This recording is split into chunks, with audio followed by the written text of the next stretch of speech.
شروع اللہ کا نام لے کر جو بڑا مہربان نہایت رحم والا ہے۔ یہ ایک سورہ ہے جس کو ہم نے نازل کیا اور اس کے احکام کو فرض کر دیا اور اس میں صاف صاف آیتیں نازل کی تاکہ تم یاد رکھو۔ بدکاری کرنے والی عورت اور بدکاری کرنے والا مرد جب ان کی بدکاری ثابت ہو جائے تو دونوں میں سے ہر ایک کو 100 درے مارو، اور اگر تم اللہ اور روز آخر پر ایمان رکھتے ہو تو اللہ کے قانون کو نافذ کرنے میں تمہیں ان پر ہرگز ترس نہ آئے، اور چاہیے کہ ان کی سزا کے وقت مسلمانوں کی ایک جماعت بھی موجود ہو۔ بدکار مرد تو بدکار یا مشرک عورت کے سوا کسی سے نکاح نہیں کرتا، اور بدکار عورت کو بھی بدکار یا مشرک مرد کے سوا اور کوئی نکاح میں نہیں لاتا، اور یہ یعنی بدکار عورت سے نکاح کرنا مومنوں پر حرام ہے۔ اور جو لوگ پرہیزگار عورتوں کو بدکاری کا عیب لگائیں اور اس پر 4 گواہ نہ لائیں تو ان کو 80 درے مارو، اور کبھی ان کی شہادت قبول نہ کرو، اور یہی بد کردار ہیں۔ ہاں، جو اس کے بعد توبہ کر لیں اور اپنی حالت سنوار لیں تو اللہ بھی بخشنے والا ہے، مہربان ہے۔ اور جو لوگ اپنی بیویوں پر بدکاری کی تہمت لگائیں اور خود ان کے سوا اور گواہ نہ ہوں تو ہر ایک کی شہادت یہ ہے کہ پہلے تو 4 بار اللہ کی قسم کھائے کہ بے شک وہ سچا ہے، اور 5ویں بار یہ کہے کہ اگر وہ جھوٹا ہو تو اس پر اللہ کی لعنت۔ اور عورت سے سزا کو یہ بات ٹال سکتی ہے کہ وہ پہلے 4 بار اللہ کی قسم کھائے کہ بے شک یہ جھوٹا ہے، اور 5ویں دفعہ یوں کہے کہ اگر یہ سچا ہو تو مجھ پر اللہ کا غضب نازل ہو۔ اور اگر تم پر اللہ کا فضل اور اس کی مہربانی نہ ہوتی تو بہت سی خرابیاں پیدا ہو جاتی۔ اور یہ کہ اللہ توبہ قبول کرنے والا ہے، حکیم ہے۔ جن لوگوں نے یہ بہتان باندھا ہے وہ تمہیں میں سے ایک جماعت ہے، اس کو اپنے حق میں برا نہ سمجھنا، بلکہ وہ تمہارے لیے اچھا ہے۔ ان میں سے جس شخص نے گناہ کا جتنا حصہ لیا اس کے لیے اتنا وبال ہے، اور جس نے ان میں سے اس بہتان کا بڑا بوجھ اٹھایا ہے اس کو بڑا عذاب ہوگا۔ جب تم نے وہ بات سنی تھی تو مومن مردوں اور عورتوں نے کیوں اپنے دلوں میں نیک گمان نہ کیا، اور کیوں نہ کہہ دیا کہ یہ کھلم کھلا بہتان ہے؟ یہ بہتان لگانے والے اپنی بات کی تصدیق کے لیے 4 گواہ کیوں نہ لائے؟ تو جب یہ گواہ نہیں لا سکے تو اللہ کے نزدیک یہی جھوٹے ہیں۔ اور اگر دنیا اور آخرت میں تم پر اللہ کا فضل اور اس کی رحمت نہ ہوتی تو جس شغل میں تم منہمک تھے اس کی وجہ سے تم پر بڑا سخت عذاب نازل ہوتا، جب تم اپنی زبانوں سے اس کا ایک دوسرے سے ذکر کرتے تھے اور اپنے منہ سے ایسی بات کہتے تھے جس کا تم کو کچھ بھی علم نہ تھا، اور تم اسے ایک ہلکی بات سمجھتے تھے، حالانکہ اللہ کے نزدیک وہ بڑی بھاری بات تھی۔ اور جب تم نے اسے سنا تھا تو کیوں نہ کہہ دیا کہ ہمیں شایع نہیں کہ ایسی بات زبان پر لائیں؟ پروردگار تو پاک ہے، یہ تو بہت بڑا بہتان ہے۔ اللہ تمہیں نصیحت کرتا ہے کہ اگر مومن ہو تو پھر کبھی ایسا کام نہ کرنا،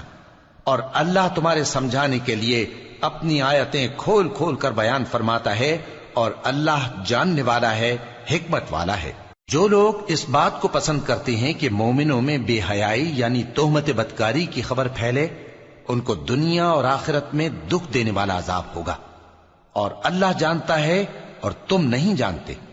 اور اگر تم پر اللہ کا فضل اور اس کی رحمت نہ ہوتی تو کیا کچھ نہ ہوتا، مگر وہ کریم ہے، اور یہ کہ اللہ نہایت مہربان ہے، رحیم ہے۔ مومنوں، شیطان کے قدموں پر نہ چلنا، اور جو شخص شیطان کے قدموں پر چلے گا تو شیطان تو بے حیائی کی باتیں اور برے کام ہی بتائے گا۔ اور اگر تم پر اللہ کا فضل اور اس کی مہربانی نہ ہوتی تو ایک شخص بھی تم میں پاک نہ ہو سکتا، مگر اللہ جس کو چاہتا ہے پاک کر دیتا ہے، اور اللہ سننے والا ہے، جاننے والا ہے۔ اور جو لوگ تم میں صاحب فضل اور صاحب مال ہیں وہ اس بات کی قسم نہ کھائیں کہ رشتہ داروں اور محتاجوں اور وطن چھوڑ جانے والوں کو کچھ نہیں دیں گے، اور ان کو چاہیے کہ معاف کر دیں اور درگزر کریں۔ کیا تم پسند نہیں کرتے کہ اللہ تم کو بخش دے؟ اور اللہ تو بخشنے والا ہے، مہربان ہے۔ جو لوگ پرہیزگار اور برے کاموں سے بے خبر اور ایماندار عورتوں پر بدکاری کی تہمت لگاتے ہیں ان پر دنیا اور آخرت دونوں میں لعنت ہے، اور ان کو سخت عذاب ہوگا، یعنی قیامت کے روز جس دن ان کی زبانیں اور ہاتھ اور پاؤں سب ان کے کاموں کی گواہی دیں گے۔ اس دن اللہ ان کو ان کے اعمال کا پورا پورا اور ٹھیک ٹھیک بدلہ دے گا، اور ان کو معلوم ہو جائے گا کہ اللہ برحق اور حق کو ظاہر کرنے والا ہے۔ ناپاک عورتیں ناپاک مردوں کے لیے ہیں اور ناپاک مرد ناپاک عورتوں کے لیے، اور پاک عورتیں پاک مردوں کے لیے ہیں اور پاک مرد پاک عورتوں کے لیے۔ یہ پاک لوگ ان جھوٹوں کی باتوں سے بری ہیں اور ان کے لیے بخشش اور نیک روزی ہے۔ مومنوں، اپنے گھروں کے سوا دوسرے لوگوں کے گھروں میں گھر والوں سے اجازت لیے اور ان کو سلام کیے بغیر داخل نہ ہوا کرو، یہ تمہارے حق میں بہتر ہے، اور ہم یہ نصیحت اس لیے کرتے ہیں کہ شاید تم یاد رکھو۔ پھر اگر تم گھر میں کسی کو موجود نہ پاؤ تو جب تک تم کو اجازت نہ دی جائے اس میں مت داخل ہو، اور اگر یہ کہا جائے کہ اس وقت لوٹ جاؤ تو لوٹ جایا کرو، یہ تمہارے لیے بڑی پاکیزگی کی بات ہے، اور جو کام تم کرتے ہو اللہ سب جانتا ہے۔ ہاں، اگر تم کسی ایسے مکان میں جاؤ جس میں کوئی نہ بستا ہو اور اس میں تمہارا اسباب رکھا ہو تو تم پر کچھ گناہ نہیں، اور جو کچھ تم ظاہر کرتے ہو اور جو پوشیدہ کرتے ہو اللہ کو سب معلوم ہے۔ مومن مردوں سے کہہ دو کہ اپنی نظریں نیچی رکھا کریں اور اپنی شرمگاہوں کی حفاظت کیا کریں، یہ ان کے لیے بڑی پاکیزگی کی بات ہے، اور جو کام یہ کرتے ہیں اللہ ان سے خبردار ہے۔ اور مومن عورتوں سے کہہ دو کہ وہ بھی اپنی نگاہیں نیچی رکھا کریں اور اپنی شرمگاہوں کی حفاظت کیا کریں، اور اپنی آرائش یعنی زیور کے مقامات کو ظاہر نہ ہونے دیا کریں مگر جو اس میں سے کھلا رہتا ہو، اور اپنے سینوں پر اوڑھنیاں اوڑھے رہا کریں، اور اپنے خاوند اور باپ اور خسر اور بیٹوں اور خاوند کے بیٹوں اور بھائیوں اور بھتیجوں اور بھانجوں اور اپنی جیسی مومن عورتوں اور لونڈی غلاموں کے سوا نیز ان خدام کے جو عورتوں کی خواہش نہ رکھیں، یا ایسے لڑکوں کے جو عورتوں کے پردے کی چیزوں سے واقف نہ ہوں۔ غرض ان لوگوں کے سوا کسی پر اپنی زینت اور سنگھار کے مقامات کو ظاہر نہ ہونے دیں، اور اپنے پاؤں ایسے طور سے زمین پر نہ مارے کہ جھنکار کانوں میں پہنچے اور ان کا پوشیدہ زیور معلوم ہو جائے۔ اور مومنوں، سب اللہ کے آگے توبہ کرو تاکہ فلاح پاؤ، اور اپنی قوم کی بیوہ عورتوں کے نکاح کر دیا کرو، اور اپنے غلاموں اور لونڈیوں کے بھی جو نیک ہوں نکاح کر دیا کرو۔ اگر وہ مفلس ہوں گے تو اللہ ان کو اپنے فضل سے غنی کر دے گا، اور اللہ بہت وسعت والا ہے، سب کچھ جاننے والا ہے۔ اور جن کو بیاہ کا مقدور نہ ہو وہ پاک دامنی کو اختیار کیے رہیں یہاں تک کہ اللہ ان کو اپنے فضل سے غنی کر دے۔ اور جو غلام تم سے مکاتبت یعنی مال دے کر پروانہ آزادی کی تحریر چاہیں، اگر تم ان میں صلاحیت اور نیکی پاؤ تو ان سے مکاتبت کر لو، اور اللہ نے جو مال تم کو بخشا ہے اس میں سے ان کو بھی دو۔ اور اپنی باندیوں کو اگر وہ پاک دامن رہنا چاہیں تو دنیاوی زندگی کے فوائد حاصل کرنے کے لیے بدکاری پر مجبور نہ کرنا، اور جو ان کو مجبور کرے گا تو ان بیچاریوں کے مجبور کیے جانے کے بعد اللہ بخشنے والا ہے، مہربان ہے۔ اور ہم نے تمہاری طرف روشن آیتیں نازل کی ہیں، اور جو لوگ تم سے پہلے گزر چکے ہیں ان کی خبریں اور پرہیزگاروں کے لیے نصیحت۔ اللہ آسمانوں اور زمین کا نور ہے، اس کے نور کی مثال ایسی ہے کہ گویا ایک طاق ہے جس میں ایک چراغ ہے، اور چراغ ایک قندیل میں ہے، اور قندیل ایسی صاف شفاف ہے کہ گویا موتی کا سا چمکتا ہوا تارا ہے۔ اس میں ایک مبارک درخت کا تیل جلایا جاتا ہے یعنی زیتون کا، کہ نہ مشرق کی طرف ہے نہ مغرب کی طرف۔ ایسا معلوم ہوتا ہے کہ اس کا تیل خواہ آگ اسے نہ بھی چھوئے جلنے کو تیار ہے، بڑی روشنی پر روشنی ہو رہی ہے۔ اللہ اپنے نور سے جس کو چاہتا ہے سیدھی راہ دکھاتا ہے، اور اللہ جو مثالیں بیان فرماتا ہے تو لوگوں کے سمجھانے کے لیے، اور اللہ ہر چیز سے واقف ہے۔ وہ قندیل ان گھروں میں ہے جن کے بارے میں اللہ نے ارشاد فرمایا ہے کہ بلند کیے جائیں اور وہاں اللہ کے نام کا ذکر کیا جائے، اور ان میں صبح و شام اس کی تسبیح کرتے ہیں۔ ایسے لوگ جن کو اللہ کے ذکر اور نماز پڑھنے اور زکوٰۃ دینے سے نہ سوداگری غافل کرتی ہے نہ خرید و فروخت، وہ اس دن سے جب دل خوف اور گھبراہٹ کے سبب الٹ جائیں گے اور آنکھیں اوپر چڑھ جائیں گی ڈرتے ہیں، تاکہ اللہ ان کو ان کے اعمال کا بہت اچھا بدلہ دے اور اپنے فضل سے زیادہ بھی عطا فرمائے۔ اور اللہ جس کو چاہتا ہے بے حساب رزق دیتا ہے۔ اور جن لوگوں نے کفر کیا ان کے اعمال کی مثال ایسی ہے جیسے میدان میں ریت کہ پیاسا اسے پانی سمجھے، یہاں تک کہ جب اس کے پاس آئے تو اسے کچھ بھی نہ پائے اور اللہ ہی کو اپنے پاس دیکھے تو وہ اسے اس کا حساب پورا پورا چکا دے، اور اللہ جلد حساب کرنے والا ہے۔ یا ان کے اعمال کی مثال ایسی ہے جیسے گہرے سمندر میں اندھیرے جس پر لہر چڑھی چلی آتی ہو اور اس کے اوپر اور لہر آ رہی ہو اور اس کے اوپر بادل ہو، غرض اندھیرے ہی اندھیرے ہوں، ایک پر ایک چھایا ہوا، جب اپنا ہاتھ نکالے تو کچھ نہ دیکھ سکے۔ اور جس کو اللہ روشنی نہ دے اس کو کہیں بھی روشنی نہیں مل سکتی۔ کیا تم نے نہیں دیکھا کہ جو لوگ آسمانوں اور زمین میں ہیں اللہ کی تسبیح کرتے رہتے ہیں، اور پر پھیلائے ہوئے پرندے بھی، اور سب اپنی نماز اور تسبیح کے طریقے سے واقف ہیں، اور جو کچھ وہ کرتے ہیں سب اللہ کو معلوم ہے، اور آسمان اور زمین کی بادشاہی اللہ ہی کے لیے ہے اور اللہ ہی کی طرف لوٹ کر جانا ہے۔ کیا تم نے نہیں دیکھا کہ اللہ ہی بادلوں کو چلاتا ہے، پھر ان کو آپس میں ملا دیتا ہے، پھر ان کو تہ بتہ کر دیتا ہے، پھر تم دیکھتے ہو کہ بادل سے مے نکل کر برس رہا ہے، اور آسمان میں جو اولوں کے پہاڑ ہیں ان سے اولے نازل کرتا ہے، تو جس پر چاہتا ہے اس کو برسا دیتا ہے اور جس سے چاہتا ہے ہٹا رکھتا ہے۔ اور بادل میں جو بجلی ہوتی ہے اس کی چمک آنکھوں کو خیرہ کر کے بینائی کو اچ کے لیے جاتی ہے۔ اللہ ہی رات اور دن کو بدلتا رہتا ہے، اہل بصارت کے لیے اس میں بڑی عبرت ہے۔ اور اللہ ہی نے ہر چلنے پھرنے والے جاندار کو پانی سے پیدا کیا، تو ان میں سے بعض ایسے ہیں کہ پیٹ کے بل چلتے ہیں، اور بعض ایسے ہیں جو 2 پاؤں پر چلتے ہیں، اور بعض ایسے ہیں جو 4 پاؤں پر چلتے ہیں۔